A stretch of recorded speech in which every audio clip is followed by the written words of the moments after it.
इति ते ज्ञानमाख्यातं गुह्यात् गुह्यतरं मया विमृश्य तदशेषेण यथेच्छसि तथा कुरु। नमस्कार मित्रों। ये जो श्लोक है भगवद गीता के 18वें अध्याय का 63वां श्लोक है, जिसे हम आज गहराई से समझेंगे। तो आइए सबसे पहले इसके अर्थ को समझते हैं। तो जो श्लोक है वो कहता है, इति ते ज्ञानम आख्यातम, अर्थात ये तुम्हें ज्ञान सुनाया, गुह्यात गुह्यतरम मया, अर्थात गहन से गहन मेरा, विमृश्य तदशेषेण, अर्थात उसका पूर्णतः मनन करो, यथेच्छसि तथा कुरु, अर्थात जैसी इच्छा हो वैसा करो। तो श्री कृष्ण अब अर्जुन से कहते हैं कि ये जो मैंने तुम्हें ज्ञान सुनाया, यह ज्ञान गहन से भी गहन है, इसलिए इसका पूर्णतः मनन करो और फिर जैसी तुम्हारी इच्छा हो वैसा करो।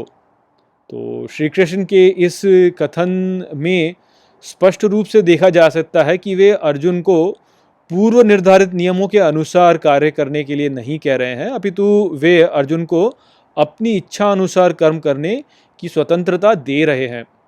तो इस से हम ये समझ सकते हैं कि जो ज्ञान यहाँ पर श्री कृष्ण ने अर्जुन को दिया है, ये कुछ ऐसा ज्ञान है जो कि आध्यात्म में जो बहुत विकसित लोग हैं उनके लिए है। इसका जो स्तर है वो स्तर ही बहुत ऊंचा है। तो जिस प्रकार से प्राथमिक विद्यालयों के छात्रों को उतनी स्वतंत्रता नहीं दी जाती जितनी स्वतंत्रता जो उच्च विद्यालय होता है उसके छात्रों को दी जाती है, और उससे भी अधिक स्वतंत्रता जो होती है वह महाविद्यालयों के छात्रों को दी जाती है। तो ठीक उसी प्रकार यहाँ पर जिसे हम देख सकते हैं कि श्री कृष्ण अर्जुन को इच्छा अनुसार कार्य करने की स्वतंत्रता दे रहे हैं, तो ये स्पष्ट है कि इसकी जो शिक्षाएं हैं वह ऐसे लोगों के लिए हैं जो कि आध्यात्मिकता में एक उच्च स्तर पर हैं, जो कि आध्यात्मिकता में उन्नति प्राप्त कर चुके हैं। ये उनके लिए नहीं है जो कि आध्यात्मिकता में अभी बहुत निचले स्तर पर हैं, बल्कि उनके लिए है जो कि आध्यात्मिकता में ऊंचे स्तर पर हैं।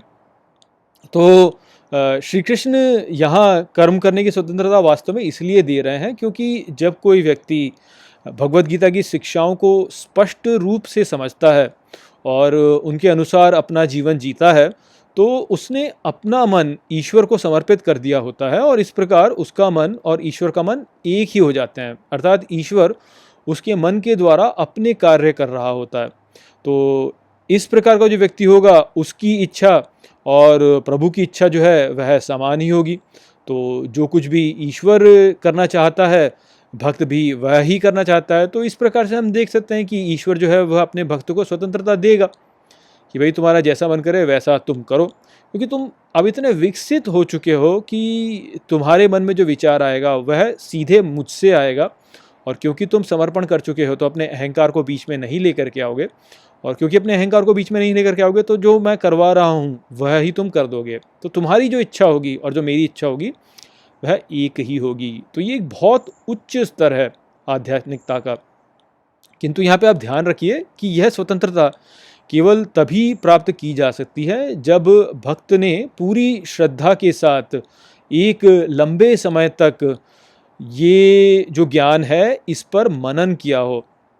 इसीलिए श्री कृष्ण यहाँ पे अर्जुन से कह रहे हैं कि ये ज्ञान जो है ये बहुत ही गुह्य है, तो पहले इस पे मनन करो, इस पे गहनता से मनन करो, बहुत श्रद्धा के साथ में इस पे मनन करो और इसको अच्छे से समझो। उसके पश्चात फिर तुम जैसी इच्छा तुम्हारी होती है वैसा करो। तो ये बात हम सबको समझनी चाहिए कि केवल जब व्यक्ति ने अपने अहंकार को नष्ट कर दिया है और वह ईश्वर के साथ में एक हो गया है, तब ही वह ये स्वतंत्रता प्राप्त करता है कि वह अपनी इच्छा अनुसार कार्य करे। उसके पहले तो उसको नियमों का पालन करना होता है। यदि उसका अहंकार अभी पूर्ण रूप से नहीं मिटा है तो फिर उसके लिए नियमों का पालन करना ही ठीक है, क्योंकि तब जो है वह अपने अहंकार से जोड़ करके कुछ उल्टे पुल्टे काम कर सकता है। तो इसीलिए इस प्रकार का जो ज्ञान है वह अज्ञानियों को नहीं दिया जाता था, केवल उनको दिया जाता था जो कि आध्यात्म में प्रगति कर चुके हैं। आप ऐसे ही किसी भी मूढ़ व्यक्ति को ये ज्ञान यदि दे देंगे तो वह इसको ठीक प्रकार से तो समझ पाएगा नहीं, और उल्टा जो है अहंकार के साथ में जोड़ जोड़ के कुछ भी उल्टे सीधे काम करने लगेगा। तो ये जो स्वतंत्रता दी जा रही है वह केवल उनको दी जा रही है जो कि आध्यात्मिकता में आगे बढ़ चुके हैं। पर यहाँ पे इस बात को भी समझिए कि केवल स्वयं को या अपने समाज को केवल कुछ नियमों तक सीमित कर देना जो है वह भी सत्य नहीं है। क्यों? क्योंकि ईश्वर जो है वह स्वतंत्र है। वह कभी भी ये नहीं बोलेगा कि मैं ऐसा करता हूँ तो ऐसा ही करता हूँ। वह ये नहीं बोलेगा कि आज से मैं ये नहीं करूँगा और आज से मैं केवल वो ही करूँगा। ऐसा ईश्वर कभी नहीं कहेगा, क्योंकि ईश्वर स्वतंत्र है। यदि कोई ये कहे कि आज से मैं ये करूँगा और वो कभी नहीं करूँगा, ये खाऊँगा और वो कभी नहीं खाऊँगा, ये पहनूँगा और वो कभी नहीं पहनूँगा, इस प्रकार से चलूँगा और उस प्रकार से कभी नहीं चलूँगा, इस प्रकार से यदि कोई व्यक्ति कर दे, तो उसने स्वयं को स्वतंत्र नहीं बनाया, उसने स्वयं को बांध लिया। उसने स्वयं को अपनी जो मान्यताएं हैं उनसे बांध लिया। तो ये ईश्वर कभी नहीं करेगा। तो इसलिए कोई भी शास्त्र यदि आपको ये कहता है कि ऐसे करो वैसे मत करो, तो ये जान लीजिए कि वह शास्त्र जो है वह केवल उन लोगों के लिए है जो कि आध्यात्मिकता में अभी उतने आगे बढ़े नहीं हैं। जो आध्यात्मिकता में आगे बढ़ चुके हैं, जो कि ईश्वर के साथ में एक हो चुके हैं, वह कभी भी स्वयं को ऐसे सीमित नहीं करेंगे। वह सदा स्वयं को स्वतंत्र रखेंगे। तो कभी भी किसी प्रतिज्ञा में या किसी नियमों तक वह स्वयं को सीमित नहीं करेंगे।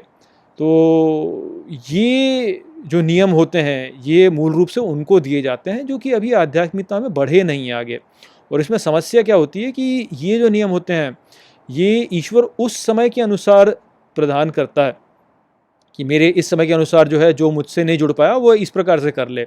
किंतु जैसे समय में परिवर्तन होता है तो नियमों में भी परिवर्तन होता है। इसीलिए ईश्वर स्वयं को स्वतंत्र रखता है। वह कभी भी ये नहीं कहता कि मैं ऐसे करूँगा और वैसे कभी नहीं करूँगा, क्योंकि जैसे संसार में परिवर्तन होगा तो नियमों में भी परिवर्तन हो जाता है।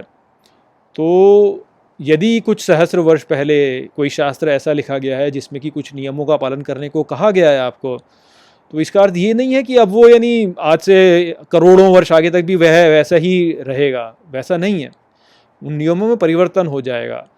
पर जो प्रक्रिया है जिसके द्वारा आप स्वयं को ईश्वर से जोड़ते हैं वह प्रक्रिया शाश्वत है। वह आज से सहस्र वर्ष पहले भी वैसी थी, आज से करोड़ों वर्ष पहले भी वैसी ही थी, आज से करोड़ों वर्ष आगे भी वैसी ही होगी। तो वह होता है जो कि संपूर्ण ज्ञान होता है, संपूर्ण सत्य होता है, और वह कभी भी स्वयं को सीमित नहीं करता नियमों तक। तो ये बात हमको यहाँ पे समझाई गई है श्री कृष्ण द्वारा। तो आशा करता हूँ कि मैंने इस श्लोक को आपको अच्छे से समझा दिया होगा। चलिए इसी के साथ इस वीडियो को हम यहीं पे समाप्त करते हैं। नमस्ते।